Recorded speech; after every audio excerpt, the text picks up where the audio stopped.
هذا قرأه جبريل عليه السلام على سيدنا محمد ورتلناه ترتيلا، يعني نزل من السماء مرتلا.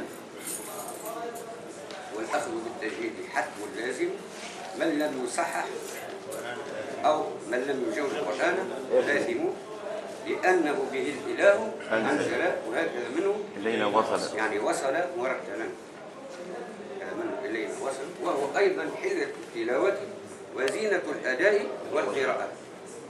الأداء شيء والقراءة شيء.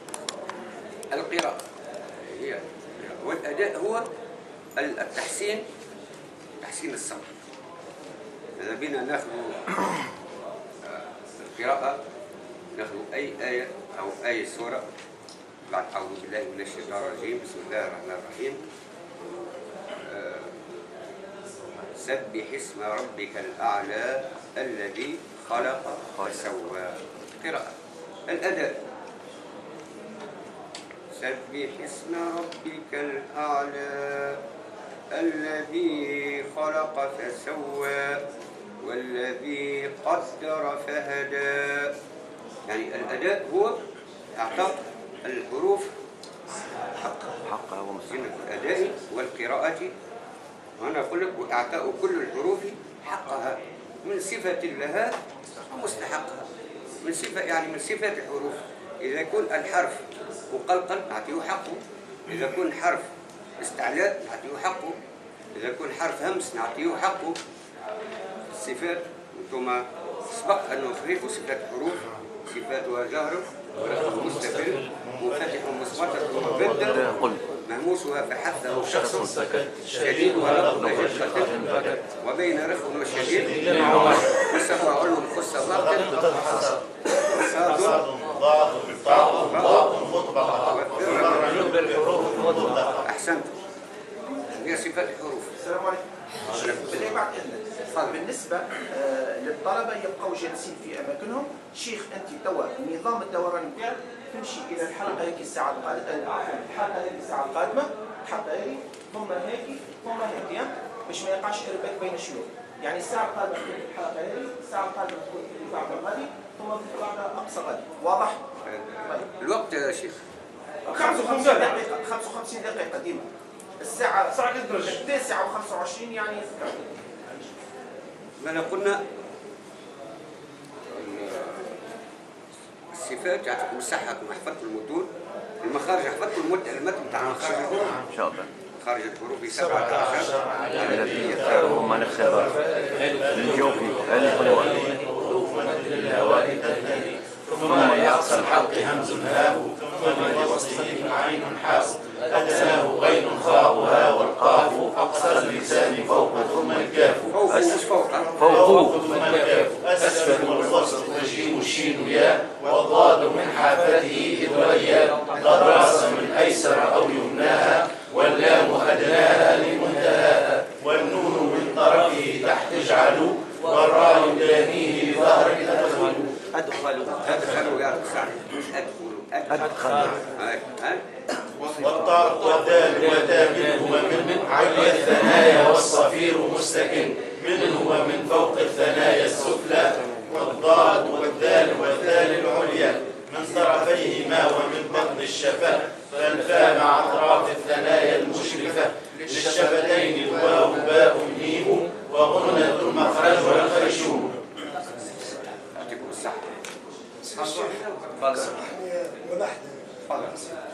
يعني احنا السنه الاولى ما قريناش معناها ما قريناش القران، ما قدرناش القران، وبعد في الامتحان فاجئونا وعندنا الامتحان في القراءات. لازم تاخذوا معناها على النداء اقتراح نعملوا حتى ربع ساعه كل واحد يقرا ولا تطبيق ولا علاش هنا انت من وناخذ بعض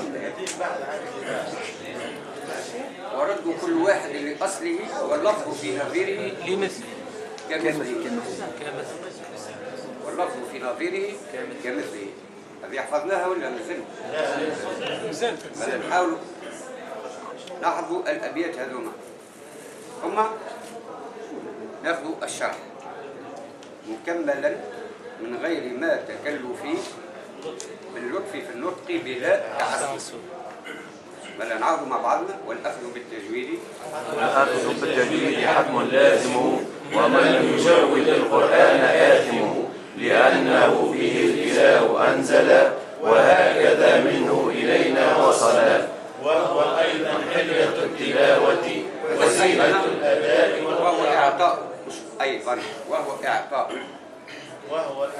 الحروف حقها ومستقلها ومستحقها، وكل واحد لأصله، واللفظ في نظيره كمثله، مكملا من غير ما تكلف، باللطف في النطق بلا تعسف. وليس بينه وبين تركه إلا رياضة امرئ بفكه.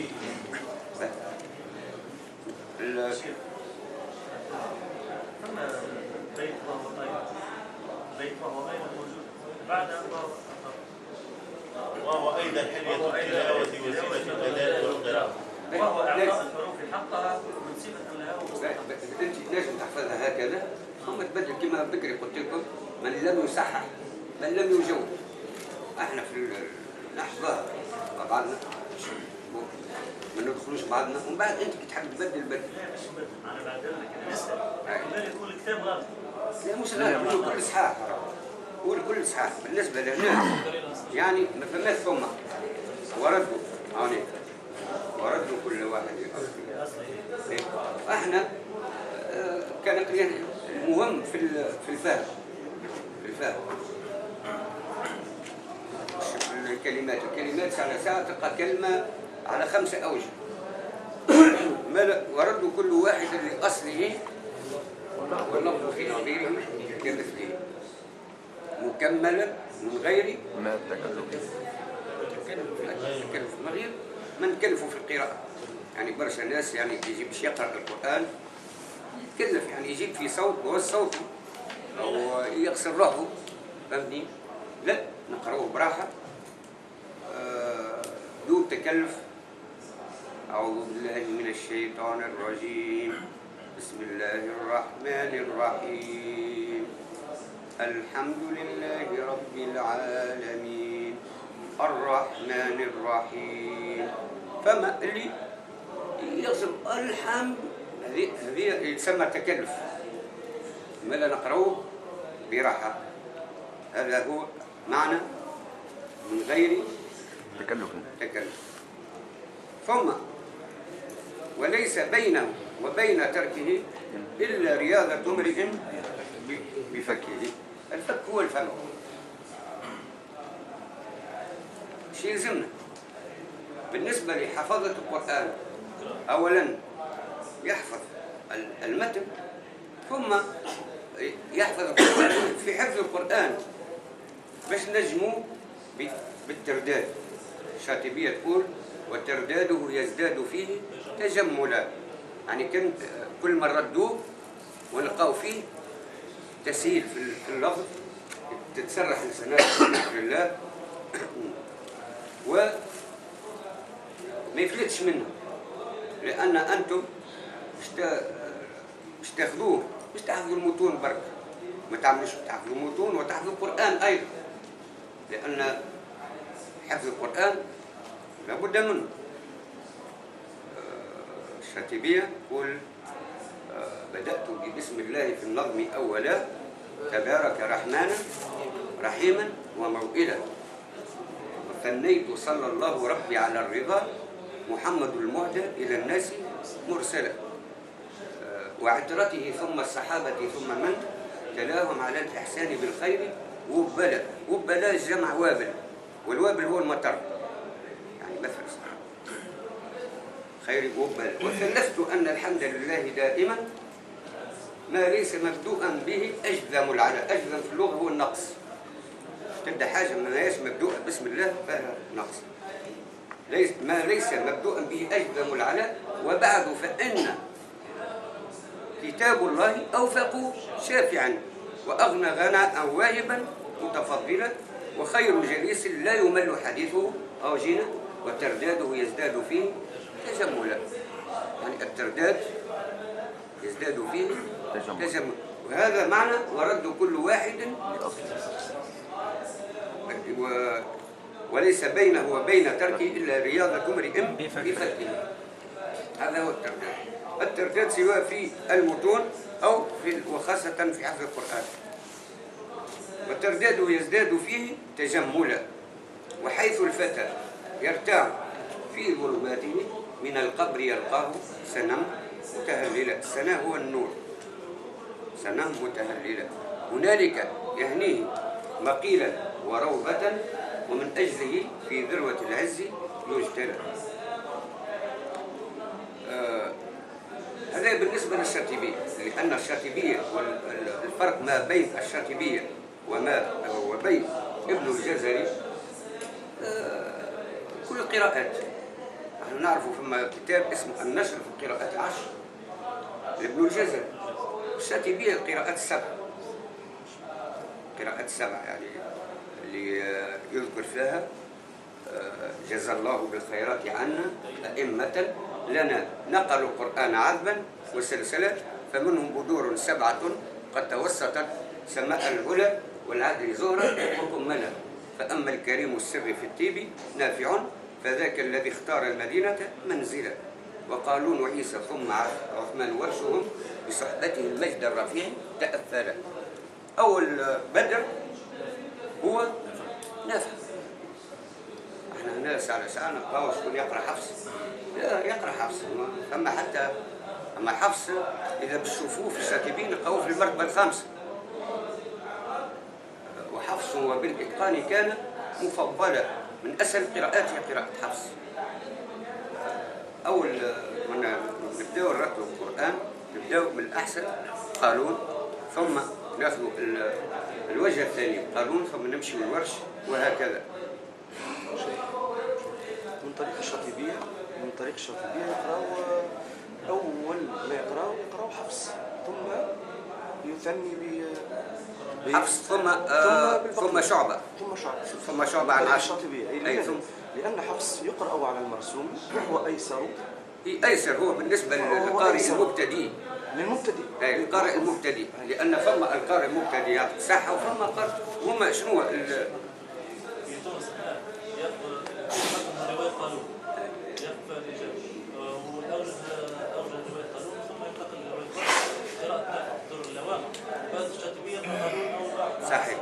باش نقول لك الفرق يعني هذا في السنة الأولى، هذا في السنة الرابعة. لا يجوش من السنة الأولى تحطه في الرابعة، ما يتعداش الثانية والثالثة، هكذا. يعني أنت كان باش تحب تربح الوقت، تبدأ بقانون. وإذا أنت تحب تمشي بالأسهل ثم الأسهل، لازم تبدأ بحفص. عرفت حفص تمشي لشعبة، فرق ما بين شعبة عن عاصم وحفص عن عاصم، لأن نعرف كل بدر له راويين، كل بدر له راويين، ثم يجيو أصحاب الطرق. أول بدر هو قلنا قالون، عنده ورش ونافع. نافع عنده قالون وعنده ورش، عارف. ثم يجي البدر الثاني هو ابن كثير المكي، قراءة المكي. ومكة عبد الله فيها مقامه، هو ابن كثير كاسر القوي معتلى. روى أحمد البزي له ومحمد على سند، وهو الملقب قنبلة.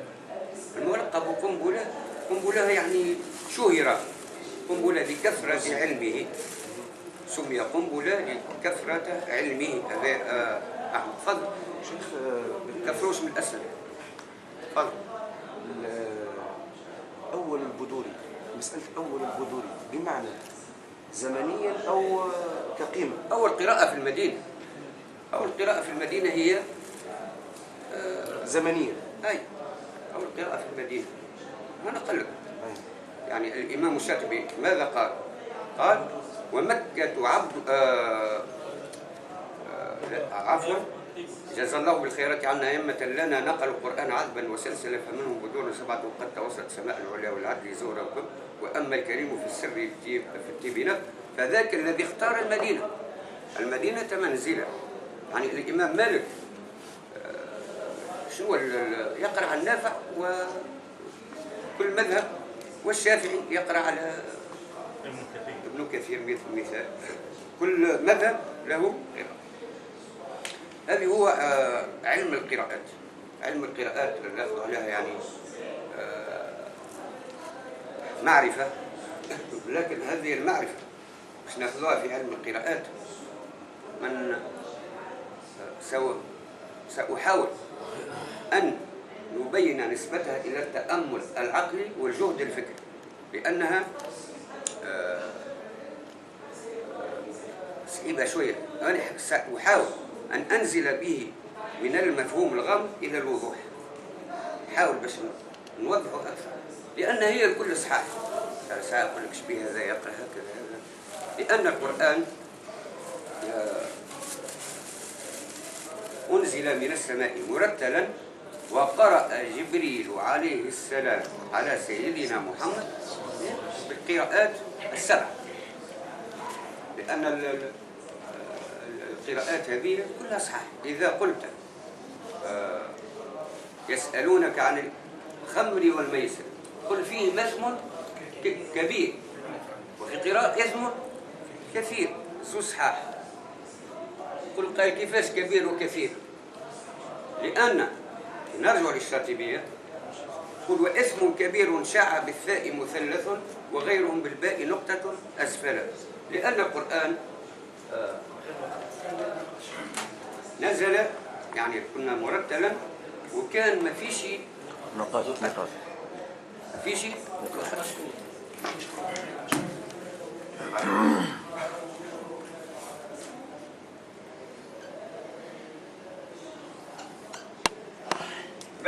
هذه نعرف عليها احنا كبير ولا كثير.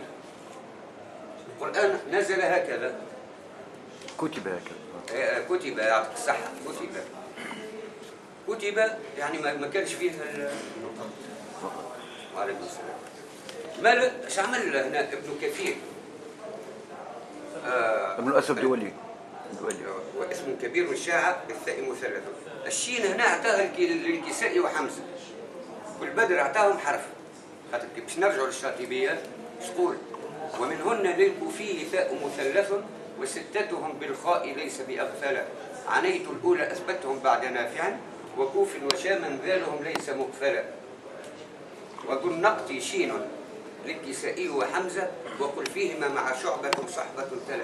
وذو النقط شين للكسائي وحمزة، حمزة والكسائي أعطاهم حرف الشين. فهمنا؟ خاطر هي الشاطبية فيها رموز ومفاتيح. ما دام أعطاه حرف الشين للكسائي وحمزة قالوا اسم كبير شاع. إذا قال شاع يعني راوا الكسائي وحمزة. شاع بالثاء مثلث، هذا شاع بالثاء مثلث وغيرهم بالباء نقطة أسفل.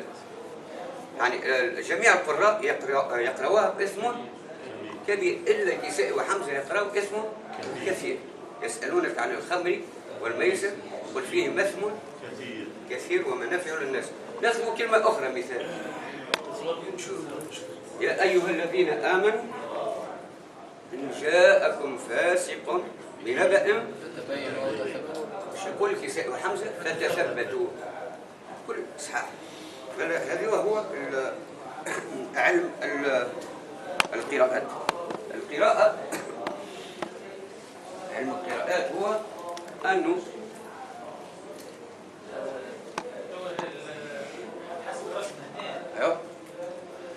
يسمع يكون تناقض بأمر جبريل عليه السلام وقرأ القرآن على الرسول صلى الله عليه وسلم، وهنا نقول نحن كثير وكبير. كيفاش ما دام قرأ على الرسول صلى الله عليه وسلم ما كتبت علينا محمد؟ يعطيك الصحة، سؤال مهم. في عهد الرسول صلى الله عليه وسلم صحابي اللي هو ابن عمر دخل المسجد في عهد رسول الله صلى الله عليه وسلم، يلقى كم يقرأ في قراءة كلمة هكذا. كان باش يعمل تحية المسجد قف قال شوية يقرأ هكذا قعدت تستنى فيه. سيدي عمر نفسه مش عم تقول عمر قالوا مانيش مصيب. كيفاش؟ قالوا تقرا في قراءة تاع القرآن يعني هذا في عهد رسول الله. قالوا نسيبك إلا قدام من الرسول صلى الله عليه وسلم. حد داخلين ويسمع فيه من الرسول صلى الله عليه وسلم يحس شويه. قالوا يا رسول الله راني سمعته يقرا في القرآن اللي ما سمعتكش تقرا فيه. قالوا كيف؟ قالوا اقرا. قرأ. قالوا هكذا أنزلت. ليش مستحضرها آية في سورة الفرقان. خلق الباب. قالوا يا رسول الله راني ما سمعتكش تقرا كما. قالوا كيفاش؟ اقرا. قالوا اقرا. قالوا هكذا أنزلت. يعني الزوز صحاح. يعني قالوا انما انزل هذا القران على 7 احرف. يعطيك الصحة. والسبع أحرف مش كما 7 قراءات موجود تفسير بتاعها. هذا هو يعني القرآن يعني مش توا تبدل يعني في عهد الرسول. فهمنا ولا؟ بقينا هذوما البدور سهلوا باش يوصل العلم لنا احنا، لان فما السلسله والصحابه ثم التابعين ثم التابعين الى اخر، الى ان وصل الينا الى نشوفوا ذا الامام الشاطبي بين يعني قرون مش اعوام، قرون. هذا هو الامام الشاطبي بالنسبه للقراءات. بالنسبه لابن الجزري، نقرأ فيه توا اللي هو زاد كذلك، احنا نقرأ له في المقدمة، لكن عنده في القراءات، عنده النشر في القراءات، عنده العشر، عنده الدرة، عنده. احنا توا وصلنا وليس بينه وبين تركه إلا رياضة امرئ بفكه. ثم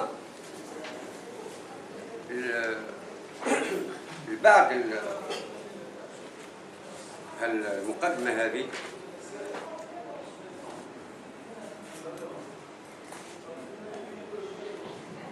مخارج الحروف كنا قلناها، ليس بينه وبين تركه إلا رياضة امرئ بفكه. بس ترى ناخذ الأبيات هذه اللي خليناها جديدة نعرضوها مع بعضنا. والأخذ بالتجويد حتم لازم، ومن لم يجود القرآن لازم، لأنه به الإله أنزل، وهكذا منه إلينا وصل، وهو أيضا حلية التلاوة وزينة الأداء والقراءة، وهو إعطاء الحروف حقها منصفة لها ومستحقها، ورد كل واحد لأصله، واللفظ في نظيره كمثله، من غير ما تكلف، باللطف في النطق بلا تعسف، وليس بينه وبين تركه إلا رياضة امرئ بفكه. يعطيكم الصحة. قلنا هذايا في باب علم التجويد. وعلم التجويد ما هو التجويد؟ واصطلاحا ما يستحقه من صفات. يخلينا مخرج الحروف أو صفات الحروف، نعرفوا يعني كل حرف منين يخرج، وكل حرف له صفات مش صفة. يعني أقل حرف فيه 5 وأكثر حرف فيه 7 اللي هو الراء. كي ناخذ مثال وجوه يومئذ ناظرة إلى ربها ناظرة، بعد الأولى تشال أم تشالش؟ الأولى ما تشالش. الأولى ما تشالش. الأولى ما تشالش. ما تشالش. ضاد. الثانية ضاد. شكون يعطيني مخرج الضاد؟ حافظ الإنسان مع ما يقابله من أضراس السبق، الأضراس الداخلية العروق.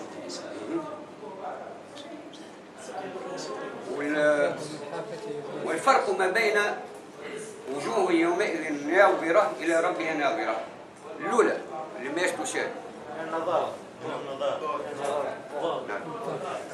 جمال مبشرة نعم إلى ربها تنظر ترى. كنعاودوها مرتين شو قاع في القرآن التحريف. يعني هذا هو الغاية بتاع علم التجويد. غايته صون اللسان عن الخطأ في كتاب الله تعالى. يعني العلم التجويد عملوه العلماء يعني كمقدمة، خاطر مازال ما دخلش معاكم لي في عملوه يعني باش يعرفوا الناس مخارج الحروف وصفات الحروف، ويعرفوا الإدغام، يعرفوا المدود. مثلا ناخذوا المدود على ساعة تمد حرف أو تنقص له مد يغير كلمة. ناخذوا سورة القصص، فوجد من دونهم امرأتين تذودان قال ما خطبكما قالتا لا نسقي حتى يصدر الرعاء وأبونا شيخ كبير فسقى لهما.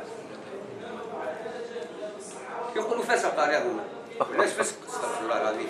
هما زوج بنات فسقا. فهمنا؟ هما زوج فهمنا؟ فسقى لهما.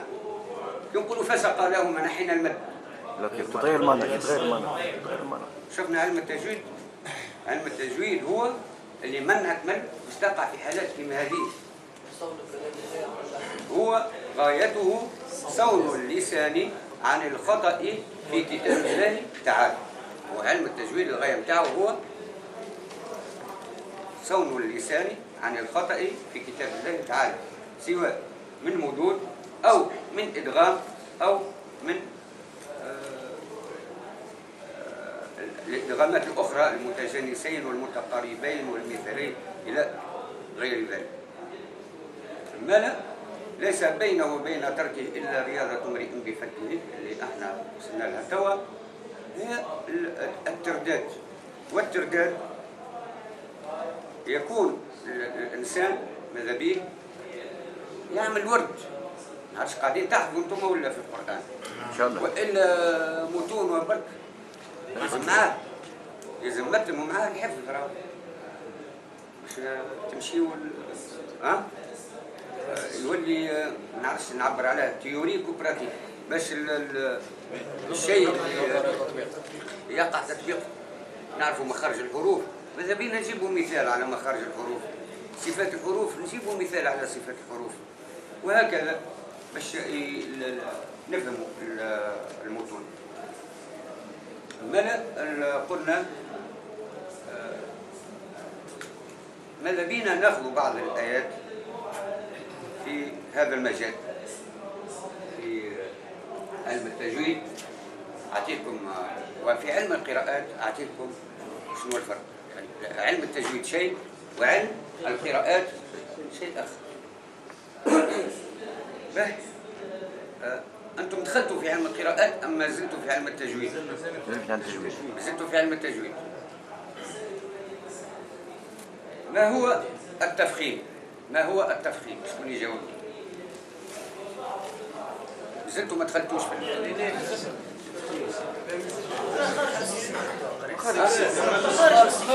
ايه صفات هي التفخيم. التفخيم لغة التغليظ. ايه صفات يعني ما زلت ما دخلتكمش في هو امتلاء الفم بالهواء عند الحرف. فهمت؟ لازم يعني حفظتوا المتون ما طبقتوش. طبقنا. لا فما نهار الجمعة، فما يوم الجمعة وفما شكون ناس برشا ناس بعاد ما يجوش، أو نهار ثلاثة يوم الجمعة وطول الجاي وفما ناس بعاد ما يجوش، أغلبنا بعاد. ما قلنا التجويد وصل إلينا من ربنا، يعني أنزل كما قلت لكم إلى اللوح المحفوظ ومن ثم إلى السماء الدنيا في ليلة القدر، ثم إلى رسولنا محمد صلى الله عليه وسلم عن طريق الملك جبريل عليه السلام في خلال 23 سنة. يعني القرآن بعد 23 سنة يتنزل. أي يتنزل، مش عام. ولا تعجل بالقرآن من قبل أن يقضى إليك وحيه وقل ربي زدني علما. العدد بتاع الآية هذه وقل ربي زدني علما في سورة طه عددها 114 على قد عدد سور القرآن. عدد سور 114. هنا شوف سبحان الله الإعجاز العددي أم العلمي هنا؟ العددي. العددي 114 يعني عدد السور 114 وقل ربي زدني علما عددها 114 إلى أن وصل إلى شيوخنا يعني من القرآن يعني بشوية بشوية نزل على رسول الله ثم على الصحابة ثم التابعين ثم الشيوخ. الأداء يعني الأداء هو الأخذ من المشايخ، والقراءة هي نطق على التلاوة والأداء وإعطاء الحرف حقه يعني بلا تعسف كما قلنا بلا تعسف. ومن بعد يجي إعطاء الحروف حقها من صفة لها ومستحقها. ما هو الصفة والمستحقها؟ مثال الصفة هي مثال الصفة هي ما لازم الحرف من خصائص، والمستحق هي الصفات أعطيني مثال. عارضة مثلا القلقلة. صحيح. القلقلة صحيح كالهمس كالجهر ومستحقها وتفخيم. تفخيم ترقيق. صحيح. ومن بعد يجي التلفظ بنظير ذلك الحرف أولا بلا تعسف أي بدون كلفة كما قلت لكم، بدون من القراءة كي نقرأ القرآن يعني بدون من قلد يعني أقرأ قراءتك أنت من غير ما تقلد شيخ بدون تعسف. القراءة المطلوبة هي التي ما فيهاش تلوث، ما فيهاش تعسف، ما فيهاش تصنع، ما فيهاش تكلف، تخرج من تباع يعني من طبيعتك يعني اللي عندك كاكا تولي يعني أسهل وأقرب إلى الأذهان. رد كل حرف إلى أصله يعني إلى مخرجه كما قلت لكم وجوه يومئذ ناظرة إلى ربها ناظرة يعني كل حرف تحطه في بقعته ساعة نلقاو المخارج قرب لبعضهم كما اللام والنون. اللام والنون في المخرج تلقى اللام الفوق والنون تحتها. ناخذ مثال المخارج الحروف.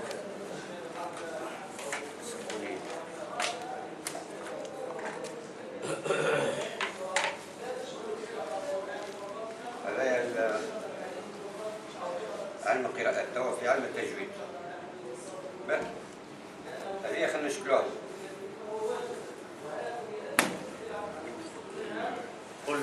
قلنا فمن يقول قلنا كان قال قلنا ايش عمل؟ نحى الألف. نحى مد.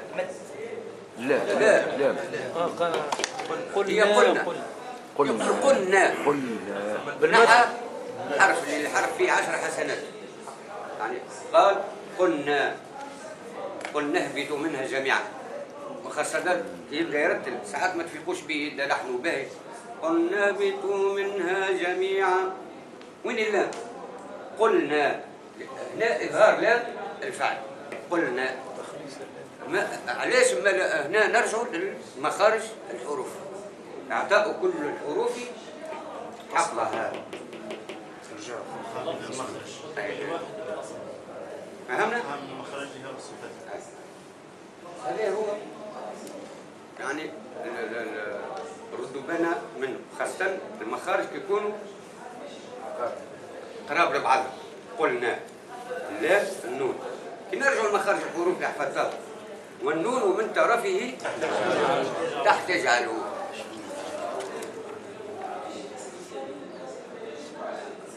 في نفس المكان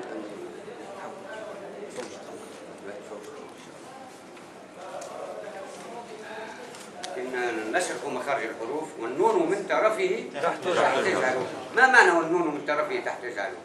تحت تحت مخرج الراء قليلا. كأنه قال لك اجعل النون اجعلوا من طرفه تحت اجعلوا، يعني اجعل النون تحت اللام، تحت اللام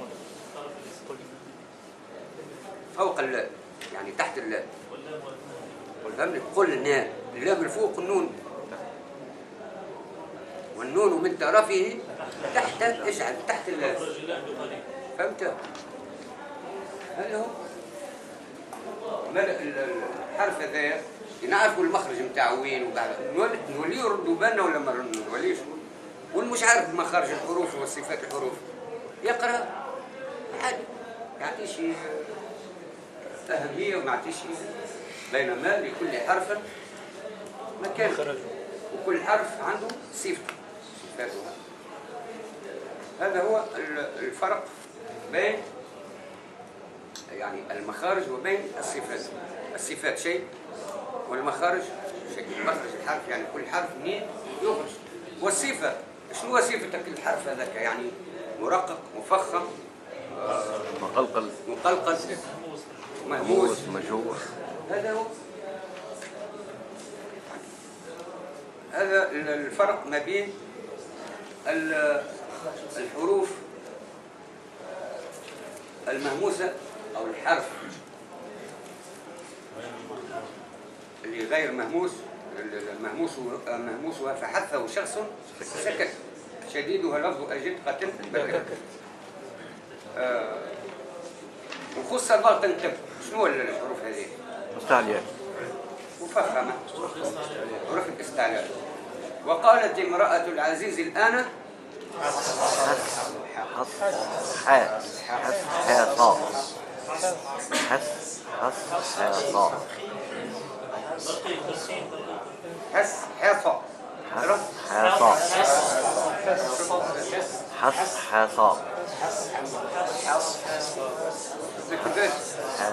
يقولوا حس عصا، شو اللي تولد حاء حسن في الحال الثاني.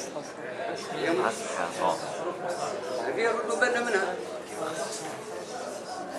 شوف الفرق ما بين الصفات والمخارج. هذايا خذينا مثال في المخارج، تو خذينا مثال في الصفات.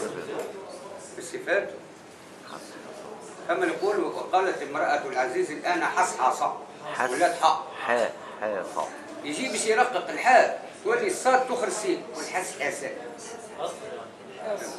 وليونا هنا ضربة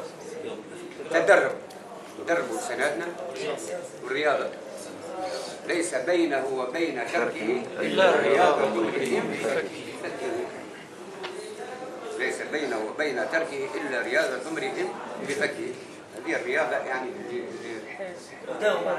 دوم على قراءة وتلاوة كتاب الله بهذه القواعد.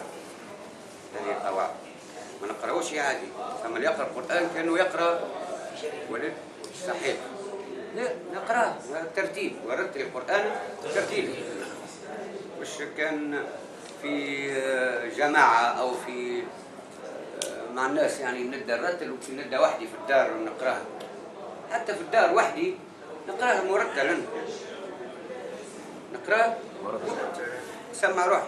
شو لازم تسمعني هنا؟ ها؟ الشيخ حتى في الحفظ يقول لك احفظ من الأحسن حتى إنك مش تراجع، راجع بالترتيب. حتى مش تراجع، راجع بالترتيب. الترتيب يعينك على حفظ كتاب الله ويعاونك زاد على الحاجات اللي تخرجها بسهولة حسب تعسف. هذا هو بالنسبة للفرق بين المخارج وخارج الحروف والصفات. سيدوا ذكروني في درسكم في التجويد.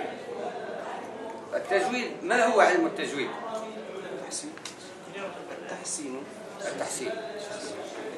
سئل الإمام علي عن علم التجويد قال التجويد هو صفات الحروف والمعرفة الوقوف. تعرف صفات الحروف وتعرف معرفة الوقوف. راهو فما حتى في الوقوف برشا ناس يقول شنو معرفة الوقوف؟ اي نعم معرفة الوقوف. ما نجموش نقولوا ولله المثل الأعلى. نردوا نقولوا إن الله لا يستحي ونقول إن الله لا يستحي أن يضرب مثلا. نجموش نقولوا وما أنزلنا من رسول ونقف. وما أنزلنا من رسول ها؟ وما أنزلنا وما أرسلنا من رسول إلا بلسان قومه ليبين لهم.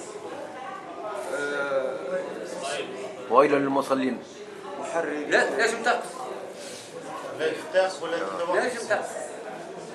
رأس آية في الجزرية محرري التجويد محرري التجويد والمواقف يعني وما الذي رسم في المصحف من كل مقطوع وموصول بها لم تكن تكتب بها لتوعد هذه. نعم مقدمة هذه. ما شفنا كيفاش الوقوف زاد. تفضل. القراءة مجودة والقراءة مرتبة. هو التجويد فيه 4 مرات. فما التحقيق، فما التدوير، فما الترتيب، فما الحد. يعني مرة يعني فهمنا كيفاش؟ الترتيب في معنى التقسيم. الترتيب التجويد والقراءة القواعد. هو التجويد يرمز على القراءة 4 مرات. فهمت كيفاش؟ الترتيب واحد منها من المراتب. مرتبة من المراتب. مرتبة من المراتب. ثم يجي التحقيق. القراءة تسمى التحقيق. فما التدوير. فما الحد. شنو التحقيق؟ التحقيق هي اللي تقراوها انتم. البادئ مش يقرأ علم التجويد تسمى يقرأ التحقيق. التحقيق يعني قراءة واحدة إلى أن يتمكن. إذا تمكن يولي يقرأ بالترتيب. تدوير ترتيب وبعد يولي عاد الحد يولي يسرع يولي فهمت. هذا شنو؟ من الأول ما نجمش يقرأ تحكي يقرأ حد هو مازال مش عارف ما نجمش يسرع. يجيش واحد متمكن مش متمكن وتعطيه باش إلا ما يكون عارف هذا هو. ما لو قلنا نطق الحرف من مخرجه صحيح يعني حتى لو ذن تعطيه السامع يولي يخشع وراء هيك سبحان الله يفيق. وهذا معروف. كان رسول الله صلى الله عليه وسلم قال في عهده هو من أراد أن يسمع القرآن كما أنزل من السماء فعليه بابن مسعود. علاش قال من أراد أن يسمع القرآن كما أنزل من السماء فعليه ابن مسعود؟ لأن ابن مسعود خذا عن رسول الله صلى الله عليه وسلم 80 سورة 80 سورة حفظهم عن رسول الله صلى الله عليه وسلم. هذه حاجة أخرى. عنده حسن الأداء والشيء اللي نقرأه فيه توا. عنده يعني الصفات يعرف الصفات ويعرف المخارج. ويجي رسول الله صلى الله عليه وسلم لابن مسعود ويقول له يا ابن مسعود اقرأ ما تيسر. يعني يحشم ابن مسعود كيف يا رسول الله كيف أقرأه عليه وهو الذي أنزل عليه؟ يقول له يا ابن مسعود أريد أن أسمعه منك أحب نسمعه منك. وفعلا يبدأ يقرأ ابن مسعود يتأثر بالرسول صلى الله عليه وسلم. يقول في سورة النساء يوصل الآية وكيف كل أمتي وجعل إذا هؤلاء يقول ويجزي حسكي. هذا هو بداية علم التجويد اللي أخذنا منها مقدمات للمعرفة. لكن هذه المعرفة ما نجموش ناخذوها في ساعة أو في نص ساعة. هذه المعرفة بحول الله باش تولي تدريجيا شوية بشوية، فيبذل الطالب جهدا فكريا عظيما ولا يشرق النور عليه إلا بعد العناء الطويل. ما نجمش في ساعة أو في كل شيء ياخذه، كل مرة ناخذ حاجة. أنا وقفنا إن شاء الله في البيت اللي هي وترداده يزداد فيه تجملا، وفي ابن الجزري ورد كل واحد لأصله واللفظ في نظيره كمثله وبين تركه إلا رياض امرئ بفكه. إن شاء الله في الحصة الثانية نبدأ بالبيت الذي يليه ثم يليه، ونحاولوا باش هالمتون هذه نحفظها يعني حفظا وتطبيقا وعمل، يعني نحاولوا باش نفهموها ونطبقوها، لأن من حفظ المتون حاز بالفنون. ونقرأه ما تيسر في الدار كما حفظنا المتون نحفظ القرآن، لأن حفظ القرآن تعرفوا أولئك أهل الله والصفوة الملا، فما ظنكم بالنجل عند جزائه. أولئك أهل الله والصفوة الملا، أولو البر والإحسان والصبر والتقى، أولاهم بها جاء القرآن فصل عليك بها ما عشت فيها منافسا، وبع نفسك الدنيا بأنفاسها العلا. جزا الله بالخيرات عنا أئمة لنا نقل القرآن عز وجل.